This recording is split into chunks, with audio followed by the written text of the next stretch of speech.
I never planned to keep my success a secret. Life just worked out that way. Growing up in Singapore, my parents taught me the value of hard work and education. Emily, knowledge is the one thing nobody can take from you, my father would say as he drove his taxi late into the night to fund my studies. My mother worked 2 jobs, and together they made sure I had everything I needed to excel. Their sacrifice paid off.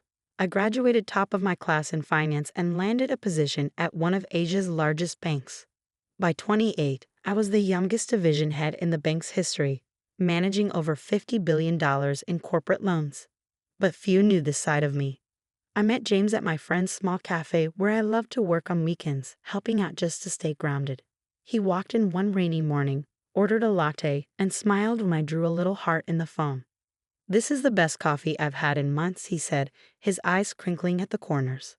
"The secret is making it with care," I replied, wiping down the counter. He came back every weekend after that. We talked about everything: his work as an architect, his dreams of designing sustainable buildings, his close relationship with his family. I found myself looking forward to our conversations, enjoying how he saw me for who I was, not what I owned. When he finally asked me out, I said yes without hesitation.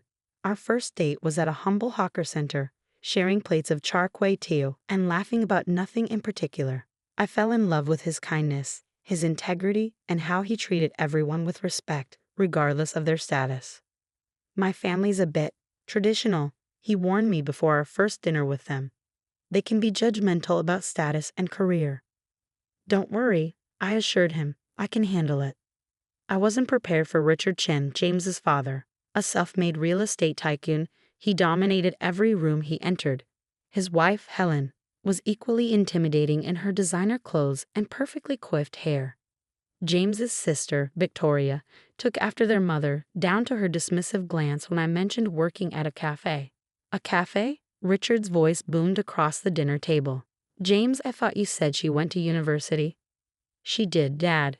Emily has a degree in—" Clearly not putting it to good use, Richard interrupted. "In this family, we believe in ambition. Excellence. Not serving coffee." I saw James's face redden, but he stayed silent. Helen touched her pearl necklace, a habit I learned meant she was about to deliver a carefully crafted insult. "Dear, perhaps you could help Emily find a more suitable position. The cleaning company we use is always hiring." Victoria snickered. "At least she'd have health insurance." I maintained my composure, years of high-stakes negotiations serving me well. "I enjoy my current work, but thank you for your concern." The rest of dinner passed in a blur of subtle digs and patronizing advice. James apologized profusely on the drive home. "They'll come around," he promised. "They just need time to know you." But they did. Over the next year, as James and I grew closer, his family's disdain only intensified. Every family gathering became an exercise in endurance. Richard never missed an opportunity to remind everyone of my humble station. Helen orchestrated seating arrangements to keep me far from important guests. Victoria openly suggested James find someone more appropriate. When James proposed, their reaction was predictable. "A cafe worker," Richard exploded. "Have you lost your mind?" "Dad, I love her." James stood firm. "Love won't maintain our family standing," Richard shot back. "If you marry her, don't expect any support from me." But James chose me. We had a small, beautiful wedding, without his family present. Months passed. I continued my weekend cafe shifts, finding peace in the simple work while managing billion-dollar deals during the week. James respected my choice to keep my career private, understanding my need to be loved for myself, not my position. Then came the annual Chen family reunion. "We have to go," James insisted. "They're still family." I agreed, hoping time had softened their hearts. I was wrong.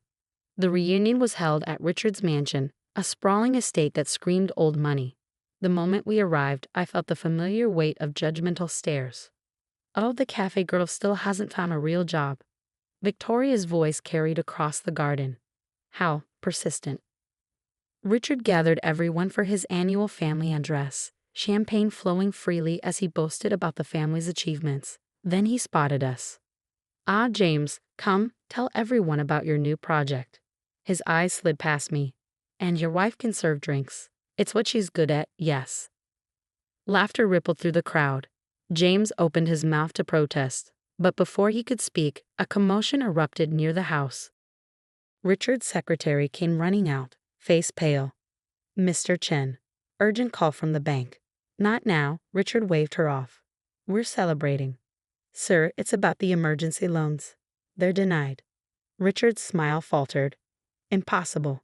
I spoke with the division head yesterday." "No, sir. The new CEO is reviewing all major loans personally. They're requesting a meeting tomorrow." I felt my phone vibrate, my own secretary calling. I knew what this was about. Richard's company had been flagged for suspicious accounting, and as CEO of the corporate banking division, I had ordered a complete audit. The timing couldn't have been more perfect. "Excuse me," I said quietly, stepping away from the crowd to take my call.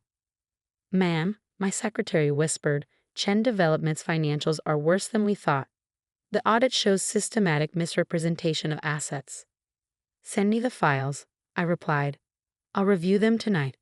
When I returned, Richard was in full crisis mode.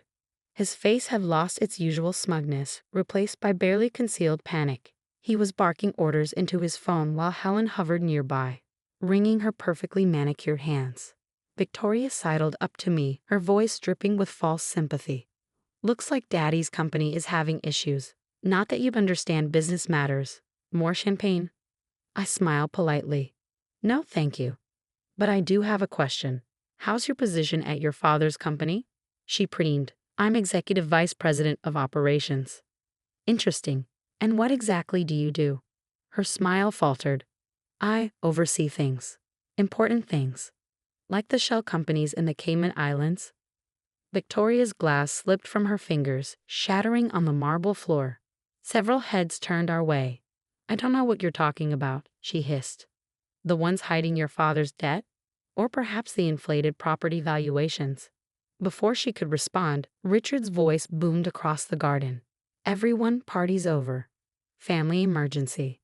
As guests began to leave, Richard pulled James aside. "Son, I need your help. The bank, they're being unreasonable. Your architecture firm has good relationships with other banks, yes." James looked uncomfortable. "Dad, we're just a small firm. We don't handle those kinds of loans." "Useless," Richard exploded. "Just like your choice in wife. If I lose this company, it's on your head for bringing bad luck into this family." That was enough. I stepped forward, my phone in hand. "Mr. Chen, I believe we have a meeting tomorrow at 9 a.m. He barely glanced at me. "This doesn't concern you, coffee girl." "Actually, it does." I opened my banking app, displaying my executive profile. "I'm the CEO you'll be meeting." The silence that followed was deafening. Richard's face cycled through confusion, disbelief, and horror. Helen's pearl necklace clattered to the ground. Victoria looked like she might faint. "That's impossible," Richard stammered. "Emily Chen, CEO of Corporate Banking Division, Singapore United Bank," I stated calmly. "Your loan applications crossed my desk last week. The irregularities were concerning." James stared at me, mouth agape. "Emily? All this time?"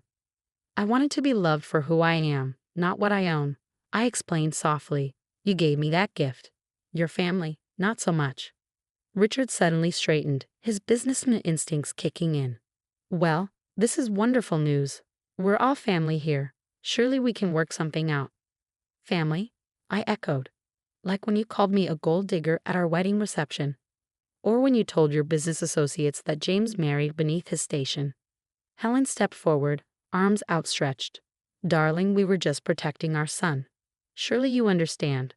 "I understand perfectly. You judged me, humiliated me, and treated me like dirt because you thought I was beneath you.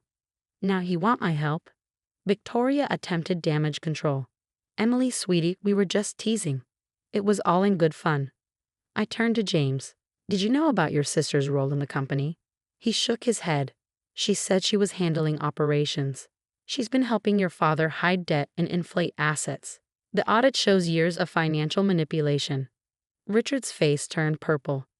"Now see here. You can't just." "I can and I will," I interrupted. "Tomorrow's meeting isn't about loans. It's about fraud investigation."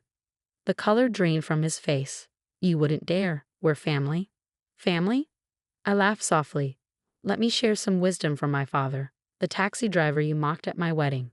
He taught me that true family supports you, believes in you, and loves you regardless of your status. You've done none of those things. I took James's hand. The authorities will be contacting you tomorrow. I suggest you get your lawyers ready. As we turned to leave, Helen called out desperately, "Wait, what about Victoria? She was just following orders." I paused at the door. Actions have consequences, Helen. Victoria chose to participate in fraud. She'll face the same investigation as everyone else. The drive home was silent. Finally, James spoke. "Why didn't you tell me? Would you have treated me differently if you knew?" He thought for a moment. "No, I fell in love with you, not your job. That's why I fell in love with you too." I squeezed his hand. "I'm sorry for keeping this from you. I just needed to know our love was real." "What happens now?" I sighed. "Your father's company will be investigated. With the evidence we have, there will likely be criminal charges. Victoria too, if she's implicated. And us. That depends. Can you handle being married to a woman who makes more than your entire family combined?" James laughed, the tension breaking. "I think I'll manage, but no more secrets." "No more secrets," I promised. The next morning, the Chen family empire began to crumble. Richard arrived at my office precisely at 9 a.m., flanked by his lawyers. Gone was the arrogant tycoon. In his place sat a man who finally realized he wasn't the most powerful person in the room. The audit revealed systematic fraud spanning 5 years, I stated, sliding the report across my desk. "Falsified valuations, hidden debts, shell companies. It's all here." "We can explain," his lawyer began. "No need. The evidence has been forwarded to the authorities." Richard leaned forward. "Emily, please, think about what this will do to the family name. Like you thought about my reputation when you told everyone I was a gold digger?" Before he could respond, my secretary interrupted. "Ma'am, the police are here." What followed was a media circus. Chen Development CEO arrested for fraud splashed across headlines. Victoria was taken into custody next, her designer handbag clutched to her chest as officers led her away. Helen had a very public breakdown at the country club. James stood by me through it all, though I knew it pained him to see his family fall apart. "They did this to themselves," he said one evening as we watched the news coverage. "You just exposed the truth." Weeks turned into months. The investigation uncovered more than even I had suspected. Richard had been running a complex scheme, using inflated property valuations to secure loans, then channeling the money through shell companies. Victoria had helped coordinate the fraud, her executive position nothing more than a front. The trial was swift. Richard and Victoria were both sentenced to prison. 8 years for him, 5 for her. Helen was spared criminal charges but lost everything in the asset forfeitures. One day, as autumn painted Singapore's gardens in golden hues, Helen appeared at my office. "I know I have no right to be here," she began, her designer clothes replaced by simple cotton. "But I need to say something." I gestured for her to continue. "I was wrong about you. So terribly wrong." Tears filled her eyes. "We judged you because we thought wealth and status were everything.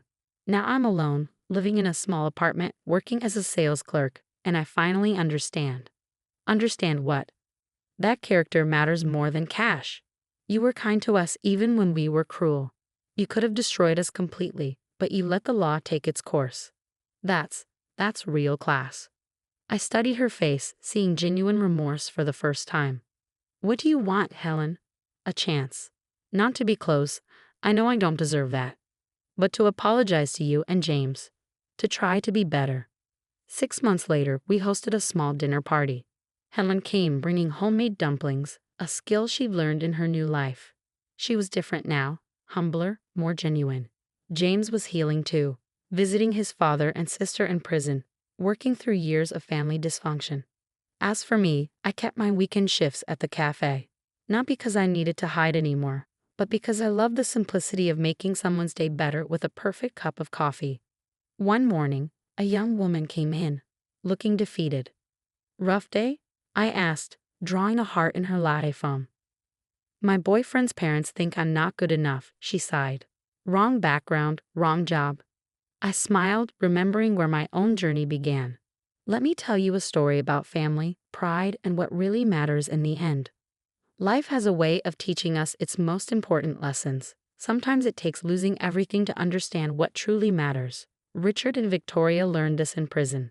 Helen learned it through humility. And I learned that being true to yourself is worth more than all the wealth in the world. James and I are expecting our first child now. We've decided to name her Grace, a reminder that sometimes the hardest situations deserve a measure of mercy. Helen is excited to be a grandmother, and even Richard, through his prison letters, seems to be reflecting on what kind of legacy he really wants to leave. The cafe still stands, a humble reminder of where our story began.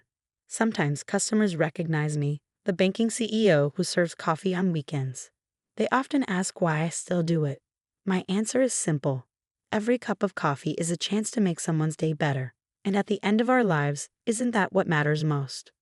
They usually smile, understanding or not. But I know my truth. Success isn't about power or revenge or even proving others wrong. It's about staying true to yourself, showing kindness even when it's not deserved, and remembering that everyone, even those who hurt us, deserves a chance at redemption. As I write this, I'm sitting in the cafe, watching the sunrise paint the city in shades of hope. James will join me soon, as he does every weekend. Helen might stop by with her dumplings. Life isn't perfect, but it's real and rich with lessons learned. And sometimes, when I'm making coffee or reviewing billion-dollar deals, I think about my father's words. Knowledge is the one thing nobody can take from you. He was right, but he missed something important: integrity, compassion, and the courage to be yourself. Those are things nobody can take either.